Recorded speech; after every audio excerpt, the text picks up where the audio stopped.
You'll regret everything unless you change, not in some dramatic movie-style way, but in the quiet, terrifying way regret actually arrives, slowly, silently, when life finally slows down enough for you to hear your own thoughts. Because regret does not scream. It whispers at night when distractions fade, when excuses stop working, and when the truth becomes impossible to avoid. And that truth is simple but devastating. Most people do not fail because they lack talent, intelligence, or opportunity. They fail because they delay change until change is no longer an option. And Stoic philosophy warned about this thousands of years ago, reminding us that life is not short, but we waste most of it by living unconsciously, repeating the same habits, tolerating the same dysfunctions, and hoping that time alone will fix what only discipline can repair. Right now, you probably believe you still have time, that tomorrow will be different, that motivation will eventually arrive, that circumstances will improve on their own. But this belief is the most dangerous lie the mind tells itself, because tomorrow is not guaranteed. And even when it arrives, it brings with the same character, the same habits, and the same weaknesses unless you deliberately forge something stronger. And Marcus Aurelius warned that you could leave life at any moment. So you must live accordingly, not fearfully, but urgently, with clarity, because every day you delay becoming the person you know you should be as a day you hand over to future regret. Most regret does not come from what we tried and failed at. It comes from what we never tried at all, from conversations we avoided, boundaries we failed to set, standards we lowered to stay comfortable, and truths we buried because they threaten our routine. And over time, these small acts of avoidance compound into a life that feels heavy, unfulfilled, and misaligned, where you wake up tired not because of work, but because you are living against your own potential. Stoicism teaches that suffering is optional when it comes from resistance to reality. And the reality is that change is uncomfortable by design, growth is inconvenient, and self-discipline feels painful in the moment, but regret is far more painful in the long run, because pain from discipline fades, but pain from regret only deepens with age, turning into bitterness, resentment, and self-contempt, which is why Seneca warned that while we delay, life speeds by, and the days you think you're saving by avoiding effort are actually the days that will haunt you later. Look honestly at your habits, because your habits are not neutral. They are shaping your future whether you like it or not. Every hour spent numbing yourself instead of improving, every boundary you fail to enforce, every excuse you accept from yourself, every time you choose comfort over courage, you are casting a vote for the person you will become. And one day those votes will be counted. And you will either thank yourself for the discipline you built or despise yourself for the cowardice you tolerated. Many people believe regret is about missed success, but the deepest regret comes from living beneath your capacity, from knowing you could have been stronger, wiser, calmer, more disciplined, more honest, but choosing familiarity instead. And this regret does not announce itself early. It waits until energy declines, options narrow, and change becomes harder, and by then motivation is useless. Because motivation is fleeting, but discipline is what carries you forward when motivation disappears. Stoicism does not promise happiness. It promises clarity. And clarity is seeing that no one is coming to save you. No moment will magically arrive where change feels easy, and no excuse will sound reasonable when you look back on your life in full. Because future you will not care how tired you were, how unfair it felt, or how difficult it seemed. Future you will only care whether you acted when you knew better. And this is why Stoics emphasize character over comfort, process over pleasure, and self-command over emotional impulse. You will regret the standards you failed to set, because people treat you the way you allow them to. And every time you tolerate disrespect, manipulation, or mediocrity, you train others how to treat you and train yourself to accept less than you deserve. And this pattern does not improve with time. It hardens, becoming your identity unless interrupted by conscious change. You will regret the risks you didn't take, not reckless risks, but honest ones, the ones aligned with your values, the chances to speak truth, to pursue meaningful work, to walk away from what was wrong even when it was familiar. Because fear convinces you that staying still is safer than moving forward. But in reality, stagnation is the most dangerous position of all. You will regret living reactively instead of intentionally, letting moods dictate actions, letting other people's opinions shape your identity, letting circumstances excuse your lack of discipline. Because Stoicism teaches that freedom is not external, it is internal. And a person who cannot control themselves will never truly control their life, no matter how much success or validation they accumulate. Change feels overwhelming because you imagine it as a total transformation. But Stoicism teaches that greatness is built through small, consistent acts of self-command. Choosing effort when you want ease. Choosing silence when you want to react. Choosing patience when you want control. Choosing long-term integrity over short-term relief. And these choices, repeated daily, reshape not only your behavior but your identity, turning struggle into strength over time. Regret grows in the absence of action, and the mind becomes skilled at rationalizing delay, telling you that you're waiting for the right time, the right energy, the right circumstances. But the Stoics understood that the right time is always now, because action creates clarity, not the other way around. And waiting to feel ready is simply fear wearing a convincing disguise. One day you will look back at this phase of your life, at who you were and who you could have been, and that moment will either be filled with quiet pride or crushing disappointment. And the difference between those outcomes is not luck, intelligence, or opportunity, but the willingness to change when it was uncomfortable, to confront your weaknesses honestly, and to act despite resistance. Stoicism reminds us that death is not meant to depress us, but to focus us. Because when you truly accept that your time is limited, trivial concerns lose their power, excuses lose their credibility, and procrastination loses its appeal, forcing you to ask the only question that matters.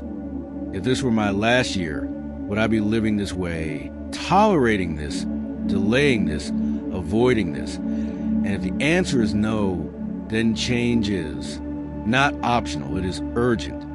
The greatest tragedy is not failure, but unused potential, not loss, but wasted life.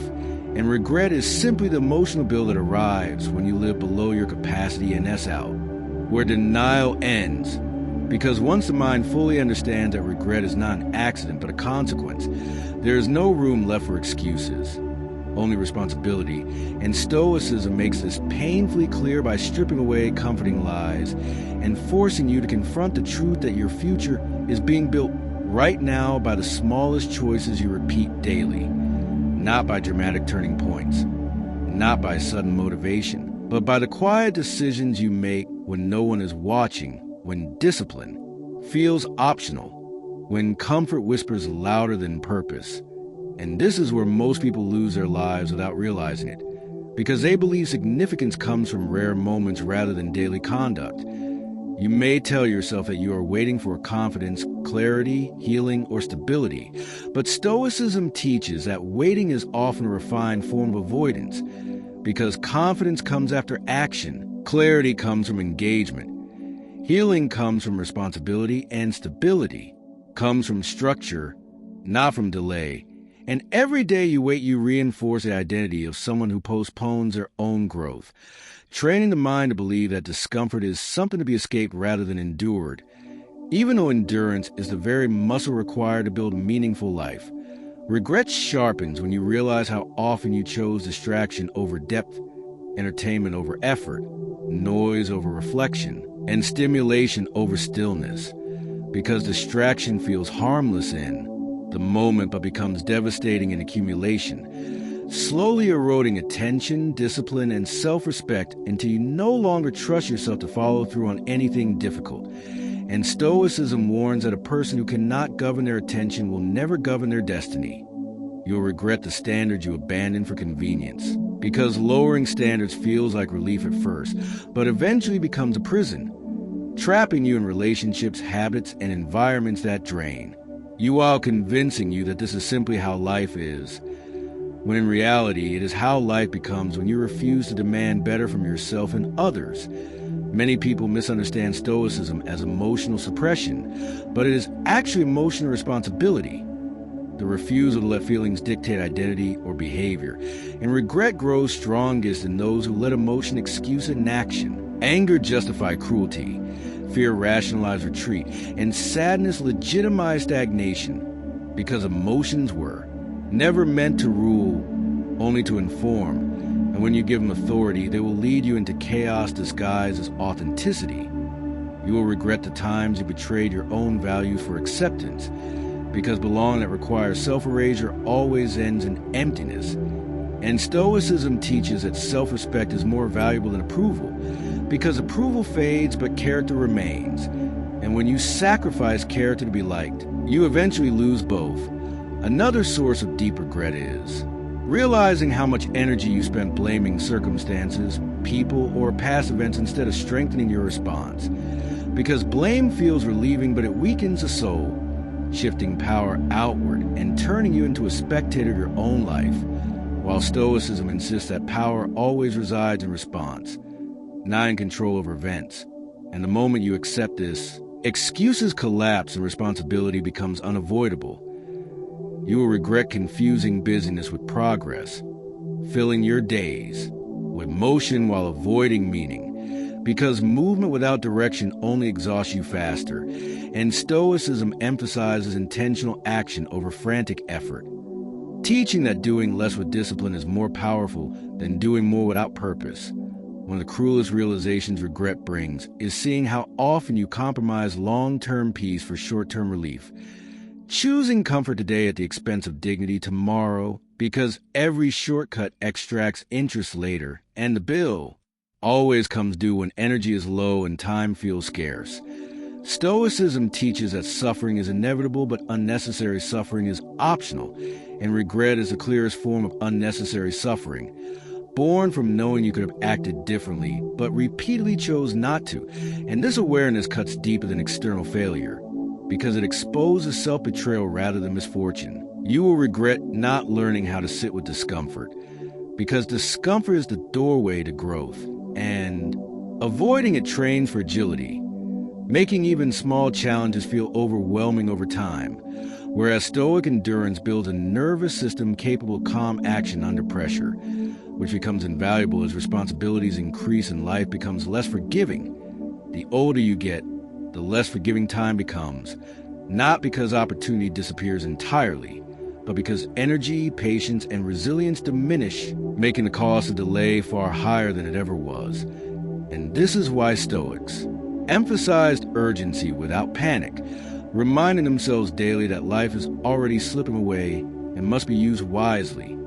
Change does not require perfection, only honesty, the willingness to stop lying to yourself about what you tolerate, what you avoid, and what you repeatedly choose despite knowing better. Because awareness without action becomes self-torture, and Stoicism exists to transform awareness into disciplined behavior. One day you will either look back at this moment as a turning point where you stopped negotiating with weakness and started building strength, or as another missed opportunity buried under rationalizations. And that outcome will not be decided by inspiration, but by commitment. Because motivation fades, but commitment endures. Stoicism does not offer comfort. It offers freedom. The freedom that comes from self-command, from knowing that regardless of what happens externally, you can trust your character internally. And this trust is what eliminates regret before it forms, because when you act in alignment with reason and values, even failure becomes honorable rather than haunting. The greatest relief in life is not success but integrity, the quiet confidence that you did not abandon yourself when it mattered, that you faced difficulty instead of fleeing it, that you chose growth over ease and discipline over denial, because when the end eventually comes, and it will, the only question that will matter is whether you lived deliberately or drifted passively. And unless you change now, unless you take responsibility today, unless you act with urgency instead of comfort, regret will not be a possibility. It will be a certainty.